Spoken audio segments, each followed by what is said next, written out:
Hello learners, welcome to your learning space. In today's video, we will discuss another topic of atomic structure और periodicity चल रही है इसके अंदर भी periodicity. तो टॉपिक है हमारा इलेक्ट्रॉन अफिनिटी.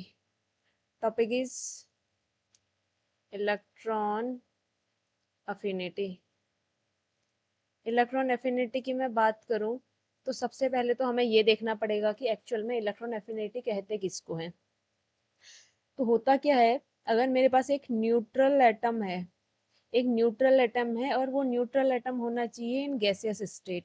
अगर मेरे पास एक न्यूट्रल एटम जो कि गैसियस स्टेट में है वो इलेक्ट्रॉन को एक्सेप्ट कर रहा है, तो उस इलेक्ट्रॉन को एक्सेप्ट करने के बाद वो नेगेटिवली चार्ज्ड आयन का फॉर्मेशन करेगा, नेगेटिवली चार्ज्ड आयन बन जाएगा. और यहाँ पर एक और चीज होगी, कुछ अमाउंट में एनर्जी निकलते हुए आपको दिखेगी.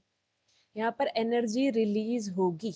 ऐसा क्यों होता है? क्योंकि ये जो एटम है, जो गैसियस स्टेट में एटम है, इसके पास कुछ प्रोटॉन प्रेजेंट होंगे और वो प्रोटॉन क्या करते हैं, ये जो बाहर का इलेक्ट्रॉन है इस इलेक्ट्रॉन को इलेक्ट्रोस्टैटिक फोर्स से अट्रैक्ट करते हैं. इलेक्ट्रोस्टैटिक फोर्स क्या होता है? जो पॉजिटिव और नेगेटिव के बीच में जो फोर्स लगता है, अट्रैक्शन का जो फोर्स लगता है, that is called electrostatic force. ठीक है. तो इस एटम के जो पॉजिटिव चार्ज है, इस एटम के का जो न्यूक्लियर चार्ज है, वो बाहर के इलेक्ट्रॉनों को अपनी तरफ अट्रैक्ट करता है, जिस वजह से बाहर का इलेक्ट्रॉन आके इसमें एड ऑन हो जाता है और नेगेटिवली चार्ज्ड आयन का फॉर्मेशन करता है. और क्योंकि इलेक्ट्रोस्टैटिक फोर्स जो है, मैंने यहाँ पर कौन सा फोर्स लगता है कहा, इलेक्ट्रोस्टैटिक फोर्स. और इलेक्ट्रोस्टैटिक फोर्स जो है कौन सा फोर्स है? अट्रैक्शन वाला फोर्स. जब आपका पॉजिटिव और नेगेटिव के बीच में अट्रैक्शन होता है उसी को इलेक्ट्रोस्टैटिक फोर्स कहते हैं. और जब भी अट्रैक्शन वाला फोर्स आपको कहीं पर देखने को मिलेगा, कोई किसी को अट्रैक्ट कर रहा है, तो यहाँ पर एनर्जी रिलीज होती है. ठीक है. एनर्जी रिलीज होती है, यहाँ पर भी यही हो रहा है. अब ये जो एनर्जी रिलीज हुई है, इसी एनर्जी को हम कह रहे हैं इलेक्ट्रॉन अफिनिटी. तो इलेक्ट्रॉन अफिनिटी में क्या कहूंगी कि यहाँ पर जो एनर्जी रिलीज हो रही है, कितना अमाउंट रिलीज हो रही है, इसका जो अमाउंट होगा, कितना अमाउंट यहाँ पर इसका रिलीज हो रहा है. the amount of energy which is released during the process where atom gaseous neutral atom add on or acquired an electron and formed negatively charged ion. The amount of energy released when a neutral atom in the gaseous state acquire an extra electron. क्या करता है? एक extra electron को acquire करता है और एक negatively charged ion का फॉर्मेशन करता है. इसी अमाउंट ऑफ एनर्जी को हम क्या कहते हैं? Electron affinity. ठीक है. तो इलेक्ट्रॉन अफिनिटी समझ आया होगा. जब एक न्यूट्रल गैसियस एटम एक एक्स्ट्रा इलेक्ट्रॉन को एक्वायर करता है, गेन करता है, तो उस दौरान जो एनर्जी रिलीज होती है, उस रिलीज्ड एनर्जी को ही इलेक्ट्रॉन एफिनिटी कहते हैं. ठीक है. अब इस इलेक्ट्रॉन एफिनिटी को भी तो कोई फैक्टर अफेक्ट करेंगे. किन किन फैक्टर्स पर ये डिपेंड करती है? तो फैक्टर देख लेते हैं कि किन फैक्टर्स पर ये डिपेंड करती है. फैक्टर्स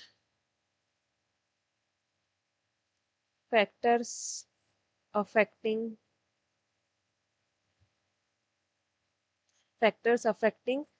किसको अफेक्ट करने वाले? इलेक्ट्रॉन अफिनिटी को कौन से फैक्टर अफेक्ट करते हैं? तो सबसे पहला फैक्टर है न्यूक्लियर चार्ज.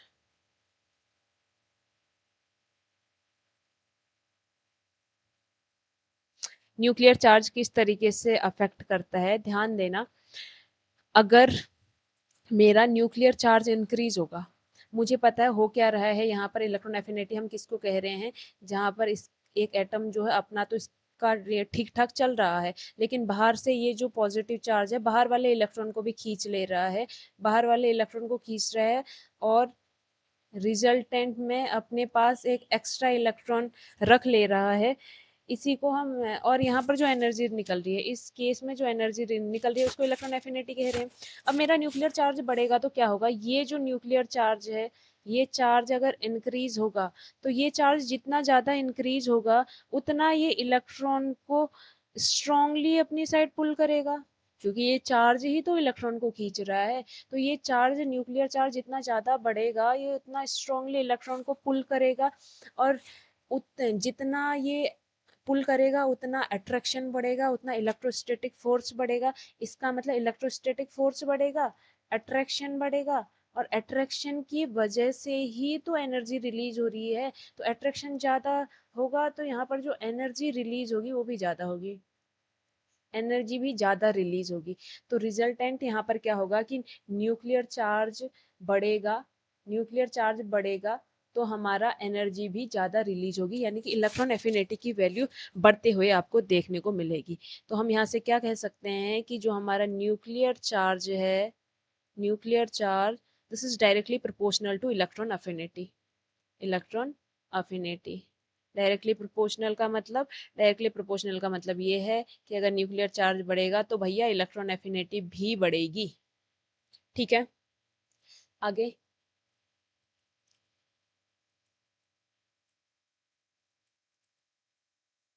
ये तो था न्यूक्लियर चार्ज पर किस तरीके से डिपेंड करता है। नेक्स्ट हम देखेंगे कि एटॉमिक साइज पर कैसे डिपेंड करता है। फैक्टर्स देख रहे हैं, तो नेक्स्ट फैक्टर है एटॉमिक साइज। सेकेंड फैक्टर है मेरा एटॉमिक साइज। एटॉमिक साइज पर किस तरीके से डिपेंड करेगा, देखो क्या होगा। एटम का साइज अगर छोटा है, मैंने कह दिया ये मेरा एटम है, ठीक है, तो ये क्या करेगा, एटम का साइज छोटा होगा तो ये इलेक्ट्रॉन को ईजिली, ये जो प्रोटॉन है यही तो इलेक्ट्रॉन को खींच रहा है, तो ये ईजिली क्या करेगा, इलेक्ट्रॉन को अपनी तरफ पुल कर पाएगा। और रिजल्टेंट हमारा जो यहाँ पर एक्स्ट्रा इलेक्ट्रॉन आ रहा है ये तो आराम से आएगा ही, और क्योंकि यहाँ पर अट्रैक्शन, एटम का साइज छोटा होने की वजह से अट्रैक्शन ज़्यादा है तो एनर्जी ज़्यादा रिलीज होगी। ठीक है, एनर्जी क्या होगी यहाँ पर, ज़्यादा रिलीज होगी। लेकिन अगर मैं इसी सेम एटम के साइज को बड़ा कर दूं, अब की बारी जो एटम है उसका साइज बड़ा है, इसका मतलब इसमें नंबर ऑफ सेल्स ज़्यादा प्रेजेंट है। तो अब ध्यान देना, क्योंकि मुझे पता है कि यहाँ पर चलो न्यूक्लियर साइज ज़्यादा है तो एटॉमिक नंबर भी ज़्यादा होगा तो प्रोटॉन भी ज़्यादा होंगे और वो इलेक्ट्रॉन को खींचेंगे। लेकिन यहाँ पर एक और चीज़ तो होगी ना कि ये बीच में भी तो नंबर ऑफ इलेक्ट्रॉन ज़्यादा हो जाएंगे, वो भी तो इसको रिपेल करेंगे, क्योंकि सेम इलेक्ट्रॉन एक दूसरे को रिपेल करते हैं। तो आपको रिजल्टेंट क्या देखने को मिलेगा कि ये जो पॉजिटिव चार्ज है बाहर के इलेक्ट्रॉन को उतना स्ट्रांगली पुल नहीं कर पा रहा है जितना स्मॉल साइज में कर रहा था। स्मॉल साइज में आपका स्ट्रांगली पुल कर रहा था, लेकिन लार्ज साइज होने की वजह से ये जो है आपका इतना स्ट्रांगली बाहर के इलेक्ट्रॉन को अपनी तरफ खींच नहीं पाता है। ठीक है, अब अपनी तरफ नहीं खींचेगा तो होगा क्या, अपनी तरफ नहीं खींचेगा तो भैया अट्रैक्शन कम हो जाएगा, और अट्रैक्शन कम हो जाएगा तो क्या होगा, एनर्जी भी कम रिलीज होगी। तो इस केस में जो एनर्जी रिलीज होगी वो कम होगी। तो यहाँ से मुझे क्या पता चल रहा है कि एटॉमिक साइज मेरा बढ़ेगा, एटॉमिक साइज अगर मेरा बढ़ेगा तो इलेक्ट्रॉन एफिनिटी कम होगी, इलेक्ट्रॉन एफिनिटी कम होगी। इसका मतलब इनवर्सली प्रोपोर्शनल का रिलेशन है इन दोनों के का आपस में। क्यों, क्योंकि एटॉमिक साइज बढ़ेगा तो इलेक्ट्रॉन को इजीली अपनी तरफ अट्रैक्ट नहीं कर पाएगा, और अट्रैक्शन की वजह से ही तो एनर्जी निकल रही है, तो रिजल्टेंट एनर्जी उतनी खास नहीं निकल पाएगी, तो इलेक्ट्रॉन एफिनिटी कम हो जाएगी, क्योंकि यही एनर्जी तो इलेक्ट्रॉन एफिनिटी है। ठीक है, अब थर्ड फैक्टर क्या अफेक्ट करता है, third factor is electronic configuration. Third factor है electronic configuration.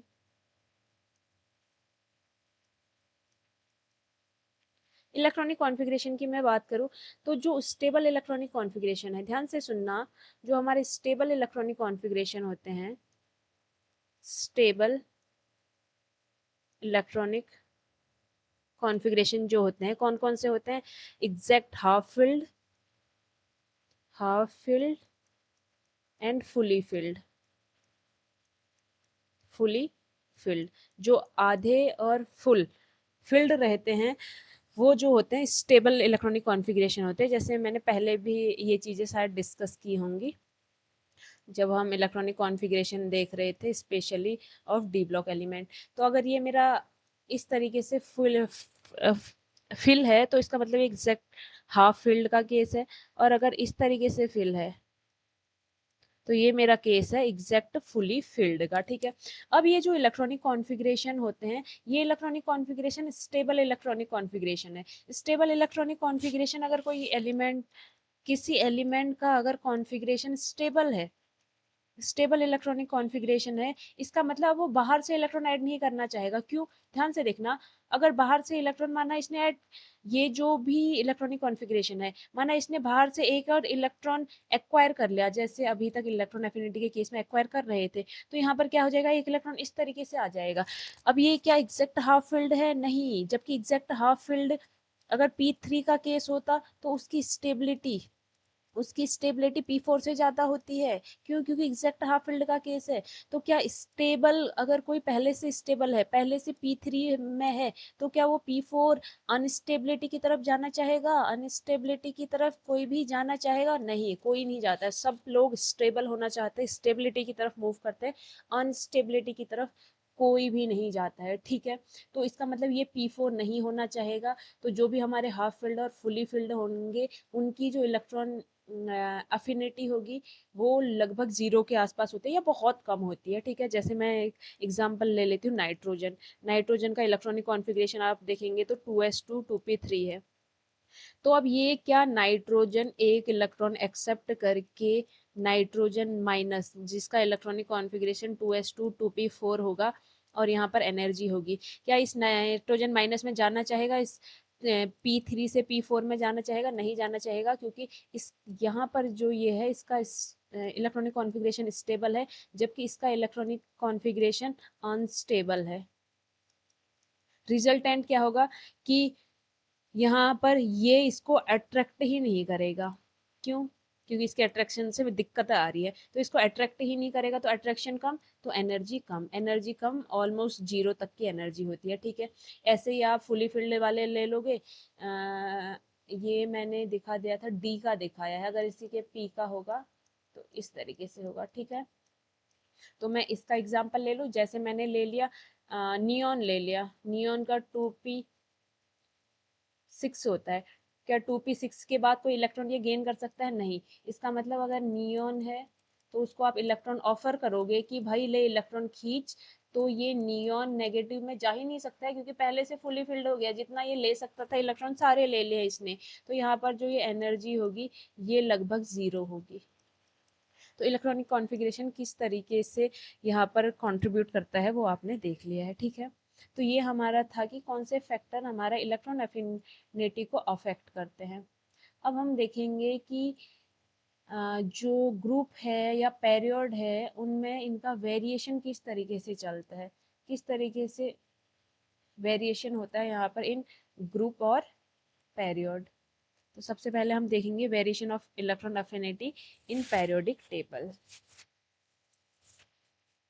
Variation of electron affinity in, सबसे पहले ग्रुप की बात कर लेते हैं। इन ग्रुप में कैसे अफेक्ट होती है, देखो कैसे वेरिएट होती है इलेक्ट्रॉन एफिनिटी। तो ग्रुप की बात करें तो मुझे क्या चीज़ पता है, आई नो कि जब हम ग्रुप में टॉप टू डाउन मूव करेंगे, जब मैं ग्रुप में टॉप टू डाउन मूव करूंगी, ये हमारा ग्रुप का टॉप हो गया। जब भी आप ये चीज़ें पढ़ते हैं टॉप टू डाउन, तो आपके दिमाग में आनी चाहिए पेरियोडिक टेबल। ठीक है, तो टॉप टू डाउन जब भी मैं मूव करती हूँ तो मुझे क्या देखने को मिलता है कि टॉप टू डाउन जाने पर एटॉमिक नंबर तो बढ़ेगा ही बढ़ेगा, एटॉमिक नंबर बढ़ता है, और शेल नंबर बहुत तेजी से बढ़ता है, शेल नंबर बढ़ता है। पहले भी ये चीज़ें हम पढ़ चुके हैं जब हम एटॉमिक रेडियाई पढ़ रहे थे। शेल नंबर बढ़ने के साथ आप ये चीज़ देखेंगे कि वहाँ पर हमारा शेल नंबर बढ़ेगा तो एटॉमिक का साइज बढ़ेगा, एटॉमिक साइज बढ़ेगा, एटॉमिक साइज इंक्रीज होगा। अब एटॉमिक साइज बड़ा है, देखो यहाँ पर छोटा था, यहाँ पर ये एटम था, और यहाँ पर ये एटम है, ठीक है। एटम का साइज ऊपर से नीचे दाने पर बड़ा है।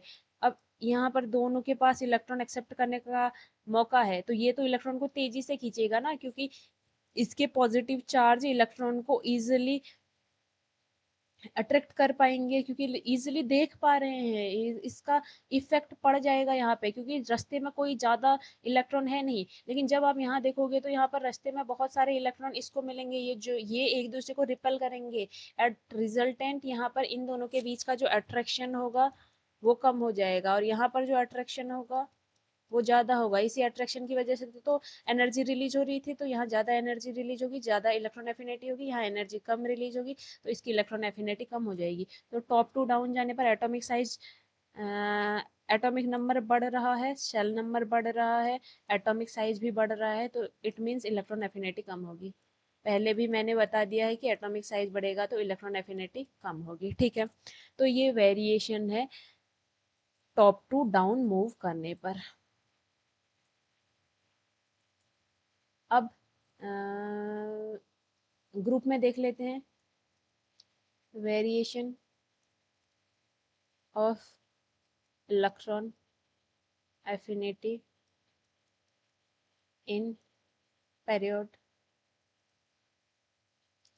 पेरियोड में क्या होता है, देखो प्रॉपर मैं यहाँ पर प्रॉपर चीज़ें नहीं बताती हूँ, उसके लिए मैं पहले भी आपको कह चुकी हूँ कि अगर आपको प्रॉपर चीज़ें नहीं बताती हूँ मीन्स टू से कि proper A to Z screen पर लिखाती नहीं हूँ।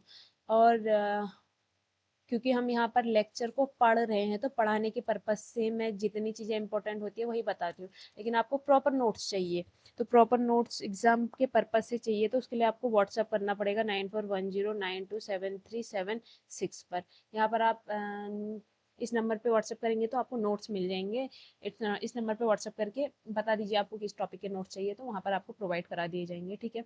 बताती मैं सब कुछ हूँ, जितना आपके लिए जरूरी है सब कुछ बताते हैं, लेकिन ए टू जेड उसको लिखाते नहीं हैं, उसको बस मैं समझा देती हूँ अपनी साइड से। लेकिन मैंने समझा दिया है और आपके दिमाग में ये चीज़ें अभी से एग्जाम तक रहेंगी, ये तो ज़रूरी नहीं है। उसके लिए तो हमें बार बार रिवाइज करना पड़ता है, और रिवाइज कहाँ से करोगे, उसके लिए आपको नोट्स की ज़रूरत पड़ेगी, तो नोट्स आपको यहाँ पर मिलेंगे, ठीक है। नाउ हमने क्या करना है, अब हमने वेरिएशन देखना है इलेक्ट्रॉन एफिनिटी का इन पेरियोड। तो पेरियोड में क्या होता है, जब हम पेरियोड में लेफ्ट टू राइट मूव करते हैं, वी नो कि जब हम पेरियोड में लेफ्ट टू राइट मूव करते हैं, लेफ्ट से राइट मूव करते हैं, लेफ्ट से राइट मूव करने पर मुझे पता है कि एटॉमिक नंबर इंक्रीज होगा, एटॉमिक नंबर इंक्रीज होता है। न्यूक्लियर चार्ज, सेल नंबर तो कांस्टेंट रहता है, सेल नंबर भी लिख लेते हैं। सेल नंबर कांस्टेंट रहता है तो सेल नंबर का इतना कोई इफेक्ट पड़ेगा नहीं, ठीक है। सेल नंबर जो है आपका कांस्टेंट रहेगा। न्यूक्लियर चार्ज बढ़ेगा, न्यूक्लियर चार्ज बढ़ेगा, तो उसके बाद आप देखेंगे एटॉमिक नंबर इंक्रीज हो रहा है, शेल नंबर कांस्टेंट है, न्यूक्लियर चार्ज बढ़ रहा है, तो न्यूक्लियर चार्ज बढ़ेगा तो मुझे पता है इलेक्ट्रॉन एफिनिटी, देखो न्यूक्लियर चार्ज बढ़ेगा, तो न्यूक्लियर चार्ज बढ़ेगा तो बाहर के इलेक्ट्रॉन को तेजी से अट्रैक्ट करेगी, तो अट्रैक्शन बढ़ेगा। अट्रैक्शन बढ़ेगा तो एनर्जी ज़्यादा रिलीज होगी, एनर्जी ज़्यादा रिलीज होगी, इट मीन्स इलेक्ट्रॉन एफिनिटी ज़्यादा होगी। तो यहाँ पर न्यूक्लियर चार्ज के बढ़ने से अट्रैक्शन, प्रोटॉन और एक्स्ट्रा इलेक्ट्रॉन के बीच में अट्रैक्शन बढ़ेगा, तो एनर्जी ज़्यादा रिलीज होगी, इसका मतलब इलेक्ट्रॉन एफिनिटी,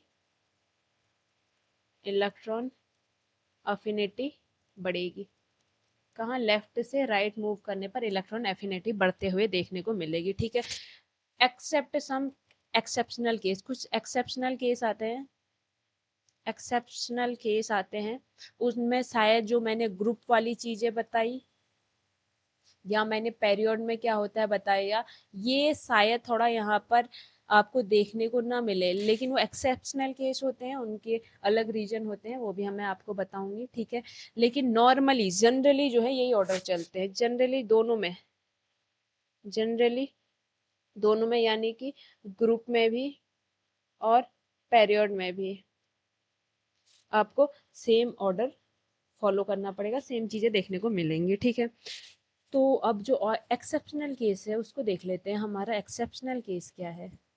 और क्यों वो एक्सेप्शन बना। देखो हर एक्सेप्शन के इसका रीज़न होता है, केमिस्ट्री में एक्सेप्शन बहुत ज़्यादा होते हैं तो वही इंटरेस्टिंग भी होते हैं, और वो उन एक्सेप्शंस के होने का भी रीजन होता है। खाली एक्सेप्शन भाई ये एक्सेप्शन है करके साइड नहीं कर देते, उन एक्सेप्शन का भी रीजन होता है, ठीक है। और वही चीज़ केमिस्ट्री को ज़्यादा इंटरेस्टिंग भी बनाती है अकॉर्डिंग टू मी। तो यहाँ पर क्या होता है देखो, अगर मैं कहूँ इलेक्ट्रॉन एफिनिटी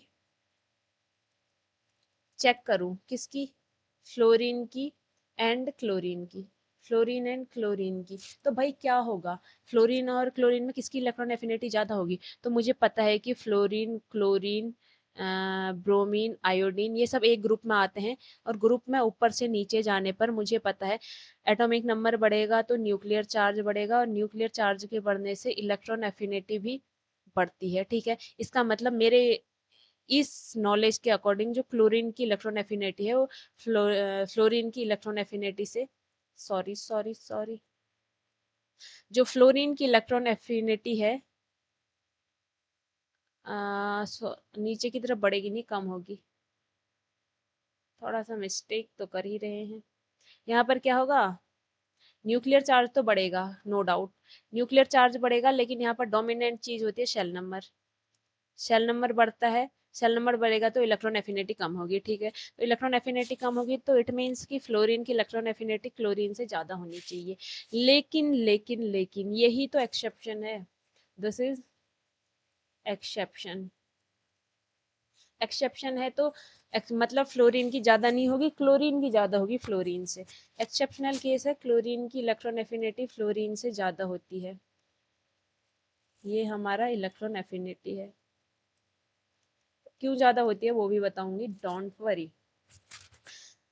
तो हमारा होता क्या है, अगर मैं फ्लोरीन यहाँ पे बनाऊं, फ्लोरीन को ड्रॉ करूं, तो फ्लोरीन के पास हमारा जो एटॉमिक नंबर है वो आपका फ्लोरीन का रहता है आई थिंक 7 6 7 8 9, इसका 9 रहेगा, ठीक है।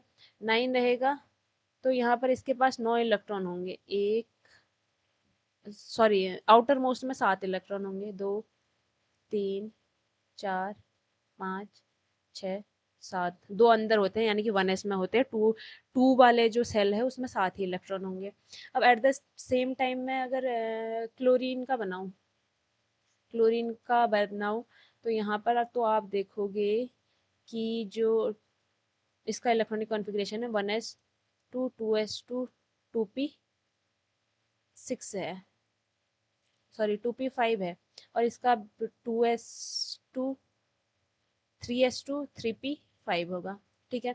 तो इसका मतलब यहाँ थर्ड सेल में प्रेजेंट है। क्लोरीन का 17 होता है, इसमें भी आउटर मोस्ट में 7 ही इलेक्ट्रॉन होंगे, लेकिन आउटर मोस्ट जो है थर्ड होगा, यहाँ पर फर्स्ट चल रहा है, यहाँ सेकंड, इसका यहाँ फर्स्ट चल रहा है, उसके बाद मैंने सेकंड में बनाए हैं, इसके फर्स्ट सेकंड को छोड़ने के बाद मैं थर्ड में इलेक्ट्रॉन ऐड कर रही हूँ, 2 3 4 5 6 7, ठीक है। अब दोनों में ध्यान देने वाली चीज क्या है, नॉर्मली तो क्या होना चाहिए, ये इलेक्ट्रॉन है तो इस इलेक्ट्रॉन को क्योंकि इसका साइज छोटा है तो ये आराम से अपनी साइड पुल कर लेता, और इसका साइज बड़ा है तो इसका पॉजिटिव चार्ज दूर है तो ये उतना आराम से पुल नहीं कर पाता। लेकिन यहाँ पर एक और चीज आपको देखने को मिलेगी, क्योंकि फ्लोरीन का साइज देखो, यहाँ पर आउटर मोस्ट में मैक्सिमम 8 इलेक्ट्रॉन आ सकते हैं, मैक्सिमम 8 इलेक्ट्रॉन आ सकते हैं, उसमें से 7 इलेक्ट्रॉन आ गए हैं, ठीक है। तो ये जो साइज है बहुत छोटा होता है। हम जब आप एटॉमिक साइज भी पढ़ते हैं तो हमें पता है कि जो पेरियोड में है लेफ्ट टू राइट साइज छोटा होता है, तो फ्लोरीन का साइज बहुत ही ज़्यादा छोटा होता है, बहुत छोटा साइज पहले से है।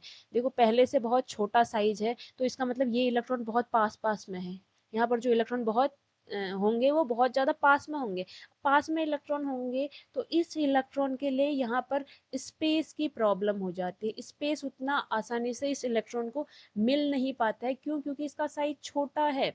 लेकिन एट द सेम टाइम जब आप क्लोरीन की बात करेंगे तो क्लोरीन का जो साइज होता है बड़ा होता है, क्लोरीन का साइज बड़ा होने का रीजन है कि ये जो है इसमें 3 सेल प्रेजेंट हैं, तीसरा सेल मतलब बहुत दूर होगा तो यहाँ पर साइज बहुत ज़्यादा आपको देखने को मिलेगा। तो साइज ज़्यादा होने की वजह से इन इलेक्ट्रॉन के बीच में ठीक ठाक स्पेस रहता है। ठीक ठाक स्पेस रहता है तो ये जो इलेक्ट्रॉन है यहाँ पर ईजिली आकर एडजस्ट हो सकता है। ध्यान से सुनो क्या कह रही हूँ, दोनों में क्या है, एक एक इलेक्ट्रॉन दोनों एक्सेप्ट कर सकते हैं।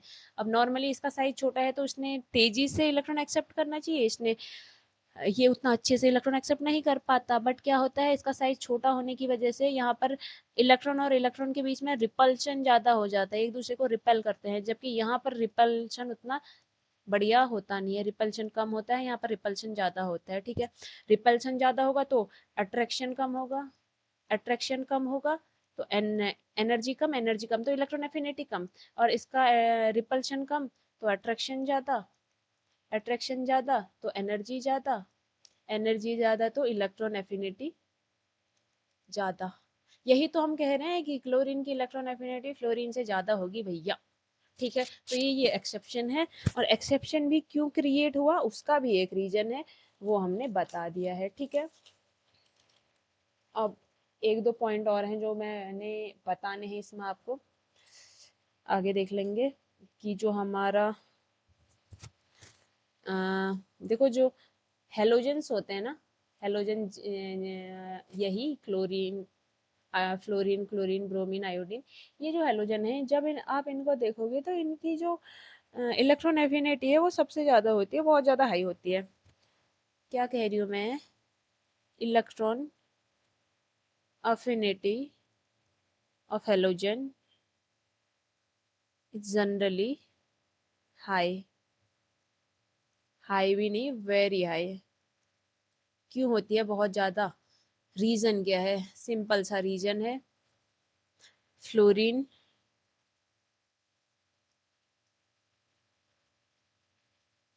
Fluorine chlorine, bromine, iodine, astatine, ये हमारे क्या है, हेलोजन है। ठीक है, इन हेलोजेंस का आप इलेक्ट्रॉनिक कॉन्फ़िगरेशन देखेंगे तो आपको देखने को मिलेगा 2s2 2p5, 3s2 3p5, 4s2 4p5, 5s2 5p5, 6s2 6p5। Generally electronic configuration है ns2 np5। ठीक है, और ये हमारा np5 को जब आप देखेंगे तो this is just like that, 1 2 3 4 5 electron इस तरीके से हैं। अब सपोज करो कि यहाँ पर बाहर से एक इलेक्ट्रॉन आता है, बाहर से एक इलेक्ट्रॉन आता है जो इस तरीके से है, और वो यहाँ पे आके फिट हो जाता है, तो ये कितना ज़्यादा स्टेबल, क्योंकि ये कैसा बन जाएगा, बाहर से एक इलेक्ट्रॉन आएगा तो ये फुली फिल्ड बन जाएगा, और फुली फिल्ड तो स्टेबल होता है। तो बाहर से एक इलेक्ट्रॉन आने पर जो इसका इलेक्ट्रॉनिक कॉन्फ़िगरेशन है, अगर ये एक इलेक्ट्रॉन को एक्सेप्ट करता है तो इसका इलेक्ट्रॉनिक कॉन्फ़िगरेशन क्या हो जाएगा, 2p np6, fully filled, fully fully filled मतलब stable electronic configuration, stable electronic configuration. समझ रहे हो क्या कह रही हूँ? तो यहाँ पे क्या होगा कि ये हैलोजन जो है जैसे ही एक इलेक्ट्रॉन को एक्सेप्ट करेंगे, इनका जो इलेक्ट्रॉनिक कॉन्फ़िगरेशन हो जाएगा वो हो जाएगा स्टेबल, स्टेबल इलेक्ट्रॉनिक कॉन्फ़िगरेशन इनको देखने को मिलेगा। तो कोई भी स्टेबल इलेक्ट्रॉनिक कॉन्फ़िगरेशन में आना चाहता है, तो अगर कोई एक इलेक्ट्रॉन एक्सेप्ट करके, एक इलेक्ट्रॉन अट्रैक्ट करके, एक इलेक्ट्रॉन अपनी तरफ अट्रैक्ट करके स्टेबल इलेक्ट्रॉनिक कॉन्फ़िगरेशन में आना चाहेगा, तो वो तो बहुत तेज़ी से अट्रैक्ट करेगा, तो वो तो बहुत तेज़ी से अट्रैक्ट करेगा, यानी कि अट्रैक्शन बहुत बढ़ेगा, तो यानी कि एनर्जी बहुत ज़्यादा रिलीज होगी, एनर्जी बहुत ज़्यादा रिलीज होगी, इसका मतलब इसकी इलेक्ट्रॉन एफिनिटी क्या है, इसकी इलेक्ट्रॉन एफिनिटी भी ज़्यादा है, क्योंकि जितनी ज़्यादा एनर्जी रिलीज होगी उतनी ज़्यादा इलेक्ट्रॉन एफिनिटी। ठीक है, और सेम यही रीजन है किसका, सेम यही रीजन है आपका, यहाँ पर भी रीजन आपको देखने को मिलेगा, सेम होगा। जो हमारे नोबल गैस होते हैं, नोबल गैस, इनर्ट गैस जिनको कहते हैं, उनकी इलेक्ट्रॉन एफिनिटी ज़ीरो होती है, ऑलमोस्ट ज़ीरो होती है। उनकी इलेक्ट्रॉन एफिनिटी क्या रहती है, ऑलमोस्ट ज़ीरो रहती है। रीज़न क्या होता है कि जो नोबल गैस होते हैं, हीलियम,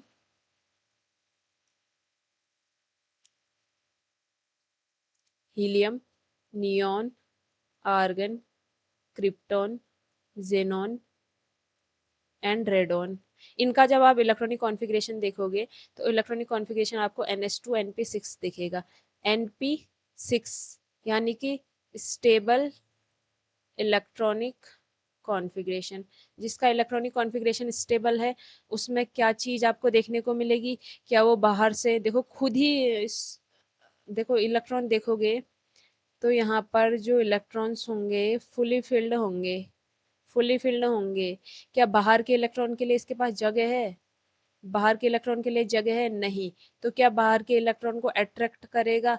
नहीं करेगा। तो अट्रैक्शन क्या हो जाएगा? अट्रैक्शन आपको यहाँ पर दिखने को मिलेगा कि जो अट्रैक्शन है कम हो जाएगा, और अट्रैक्शन कम होगा तो एनर्जी कम रिलीज होगी, एनर्जी कम रिलीज होगी तो इनकी इलेक्ट्रॉन एफिनिटी बहुत कम हो जाती है।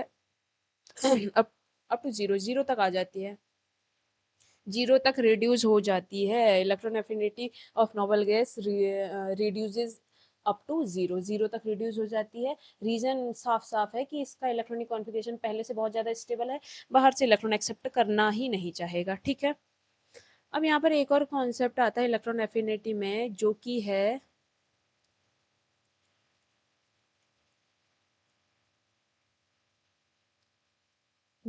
आपका सक्सेसिव इलेक्ट्रॉन एफिनिटी। सक्सेसिव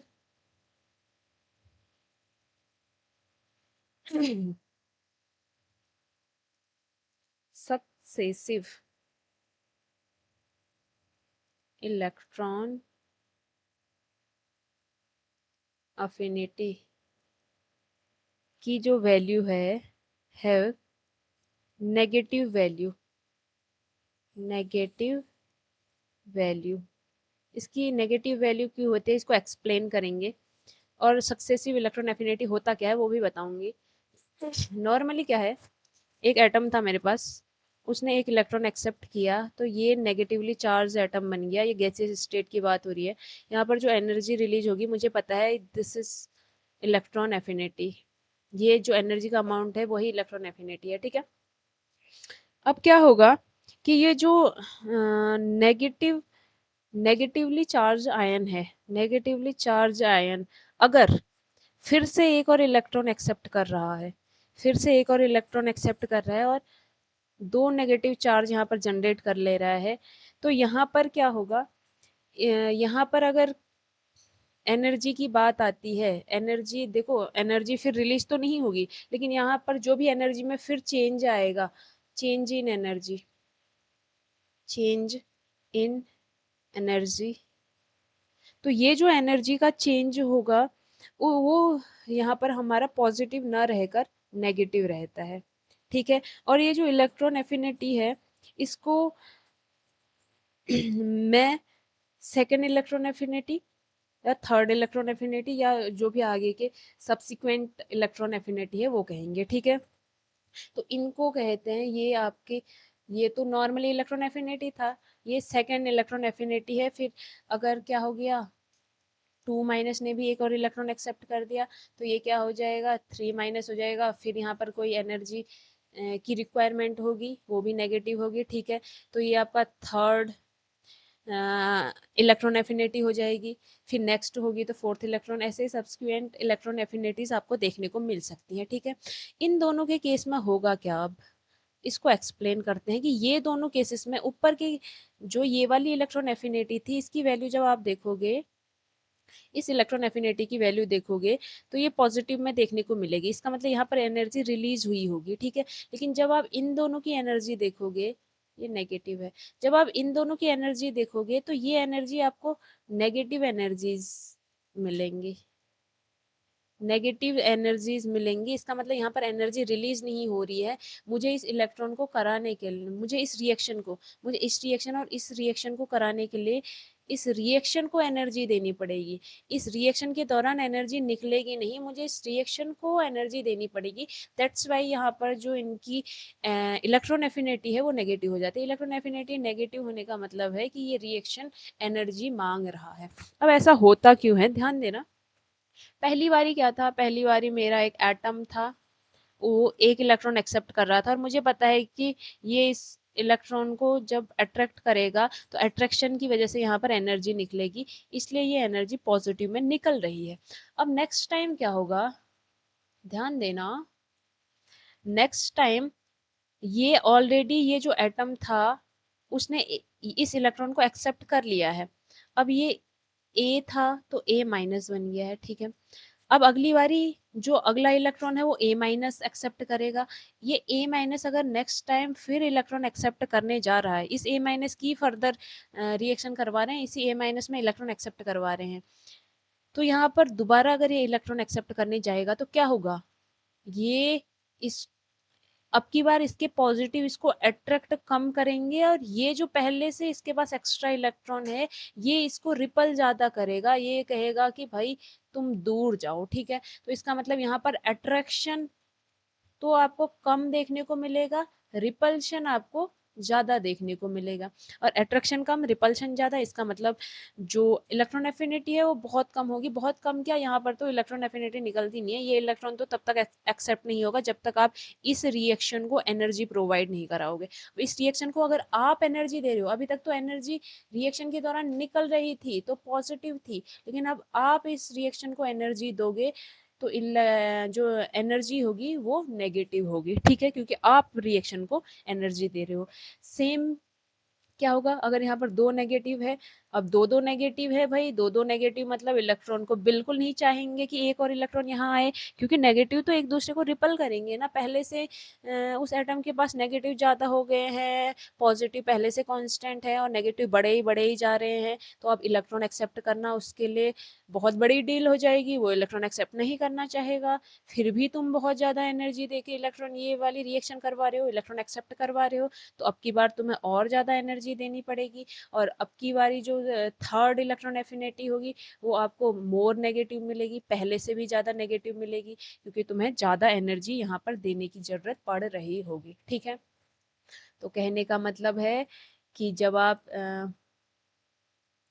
कहने का मतलब है कि जब आप पहले इलेक्ट्रॉन एफिनिटी को देखते हैं, पहली इलेक्ट्रॉन एफिनिटी को देखते हैं तो अट्रैक्शन इजीली हो जाता है और नेगेटिव चार्ज आ जाता है, तो ये जो इलेक्ट्रॉन एफिनिटी है ये पॉजिटिव मतलब रिलीज हो जाती है। लेकिन जब आप फिर इस नेगेटिव चार्ज में फिर इलेक्ट्रॉन एक्सेप्ट करवाना चाहोगे तो आपको अब यहाँ पर एनर्जी आपको बाहर से मतलब खुद से एनर्जी देनी पड़ेगी, तब जाके ये टू नेगेटिव में चेंज होगा, ठीक है। तो ये जो है यहाँ पर इलेक्ट्रॉन एफिनिटी जो होगी सेकेंड इलेक्ट्रॉन एफिनिटी होगी, सेकेंड इलेक्ट्रॉन एफिनिटी, और इसकी वैल्यू जो होगी नेगेटिव होगी, यानी कि हम इसको दे रहे हैं, ठीक है। अगली बारी और दिक्कत आई, क्यों हो रहा है, क्योंकि नेगेटिव और इलेक्ट्रॉन के बीच में रिपल्शन हो रहा है। अगली बारी इलेक्ट्रॉन एक्सेप्ट करने में और दिक्कत आएंगी, क्योंकि दो इलेक्ट्रॉन पहले से एक्स्ट्रा पड़े हैं, उसके पास एक और इलेक्ट्रॉन तुम उसमें डाल रहे हो, तो अब की बार तुम्हें और ज़्यादा एनर्जी देनी पड़ेगी, और ज़्यादा एनर्जी देनी पड़ेगी, तो यहाँ पर जो थर्ड इलेक्ट्रॉन एफिनिटी है वो आपको मोर नेगेटिव देखेगी, ये आपको नेगेटिव दिखेगी और ये आपको मोर नेगेटिव दिखेगी, ठीक है। तो ये था हमारा किसका कॉन्सेप्ट, ये कॉन्सेप्ट है इलेक्ट्रॉन एफिनिटी का कॉन्सेप्ट, ठीक है। ओके, तो एक क्वेश्चन देख लेंगे इलेक्ट्रॉन एफिनिटी का। क्वेश्चन है कि how much energy in kilojoule is released when 1 gram of chlorine atom are converted completely to Cl minus ion in the gaseous state. Electron affinity of chlorine is 349 kilojoule and atomic mass of chlorine is 35.5 AMU. क्या कह रहा है, ध्यान से सुनना। ये कह रहा है कि अगर 1 ग्राम क्लोरीन को मैं उसके करस्पॉन्डिंग Cl माइनस में कन्वर्ट करूं तो यहाँ पर मुझे कितनी एनर्जी निकलती हुई देखने को मिलेगी, यहाँ पर कितनी एनर्जी रिलीज होगी। और एट द सेम टाइम इसने दिया है कि अगर एक क्लोरीन, ये तो 1 ग्राम क्लोरीन था, ये कह रहा है कि अगर एक क्लोरीन को, अगर आप एक क्लोरीन की इलेक्ट्रॉन एफिनिटी देखोगे तो वो उसने दी है कि एक क्लोरीन की इलेक्ट्रॉन एफिनिटी है 349 किलो जूल। तो 1 ग्राम क्लोरीन, एक क्लोरीन की दी है तो 1 ग्राम क्लोरीन की निकाल लेंगे। कैसे निकालेंगे, ध्यान से देखना। मुझे पता है एक क्लोरीन है तो ये 1 मोल है और 1 मोल इलेक्ट्रॉन को ही एक्सेप्ट करेगा। अब इतना मुझे पता है कि अगर मैं इस क्लोरीन के 1 मोल की बात करूँ तो क्लोरीन का 1 मोल कब बनेगा? क्लोरीन का 1 मोल तब बनेगा जब क्लोरीन के पास 35.5 ग्राम क्लोरीन होगा। ध्यान से देखना क्या कह रहे हैं। देखो ये चीज़ें, ये कॉन्सेप्ट है, ये हम इंटर में ही पढ़ के आए रहते हैं कि जो 1 मोल की वैल्यू होती है किसी भी एलिमेंट के, 1 मोल की वैल्यू उसके एटॉमिक मास का ग्राम में होती है, ठीक है? उसका एटॉमिक मास को अगर ग्राम, उसके एटॉमिक मास का ही मास को ही ग्राम में ले लोगे तो वो उसकी 1 मोल की वैल्यू हो जाती है। तो अब मुझे यहाँ पर क्या पता है? मुझे पता है कि 1 मोल के लिए जो एनर्जी निकल रही है, इलेक्ट्रॉन एफिनिटी, वो 349 है। और 1 मोल किसके बराबर है? 1 मोल है 35.5 ग्राम Cl के इक्वल, यानी कि 35.5 ग्राम Cl अगर लूँगी तो इसका मतलब 1 मोल और ये एक ही वैल्यू है, ठीक है? तो इस दौरान मुझे पता है कि 349 किलो जूल एनर्जी निकल रही है। इतना ध्यान से देखना, ये क्यों है? क्योंकि 1 मोल का मतलब ही 35.5 ग्राम ऑफ क्लोरीन है। ये 1 मोल है तो यानी कि 35.5 ग्राम यहाँ पर आपको क्लोरीन देखने को मिलेंगे। तो अब क्या होगा? अब ध्यान से देखना, अब मुझे इस 35.5 ग्राम को 1 ग्राम में लाना है, तो यहाँ पर वैल्यू मैं रिड्यूस करूँगी 1 ग्राम तक, 1 ग्राम तक। तो मुझे पता है कि ये जो वैल्यू है ये मुझे कहाँ भेजनी पड़ेगी? ये वैल्यू मुझे भेजनी पड़ेगी इक्वल के अपोजिट साइड। इक्वल के अपोजिट साइड जाएगी तो किस में जाएगी? इक्वल के अपोजिट साइड जाएगी तो डिवाइड करना पड़ेगा 35.5 से, ठीक है? तो ये 1 ग्राम क्लोरीन के लिए यहाँ से आपको एनर्जी मिल जाएगी, क्योंकि इलेक्ट्रॉन एफिनिटी है और यही इलेक्ट्रॉन एफिनिटी ही तो एनर्जी है ना, कि कितनी एनर्जी रिलीज होगी। तो ये जो वैल्यू है इसको जब आप सॉल्व करोगे तो ये ऑलमोस्ट आएगी, क्योंकि 10 जा तो नहीं जाएगा, 35 है ऊपर 349 है, 9 पॉइंट समथिंग जाएगा, 9 point I think 3 kilo joule के आसपास जाएगा, ठीक है? तो यहाँ पर कैसे किया हमने? मुझे ये पता था कि ये जो वैल्यू है वो 1 मोल के लिए होगी, क्योंकि जब ऐसे कोई सिंपल चीज़ें दे रहते हैं तो ये 1 मोल के लिए कंसिडर किए जाते हैं, और 1 मोल में हमें पता है 35.5 ग्राम होंगे। 35.5 ग्राम यानी 1 मोल के लिए इतनी एनर्जी निकल रही है, तो 1 ग्राम के लिए निकालने के लिए हमें क्या करना पड़ेगा? इस 35.5 से डिवाइड कर देंगे इस वैल्यू को, और आंसर हमें मिल जाएगा। तो ये है इलेक्ट्रॉन एफिनिटी की वैल्यू 1 ग्राम क्लोरीन के लिए, ठीक है? इलेक्ट्रॉन एफिनिटी में इतना ही रखते हैं। Bye bye.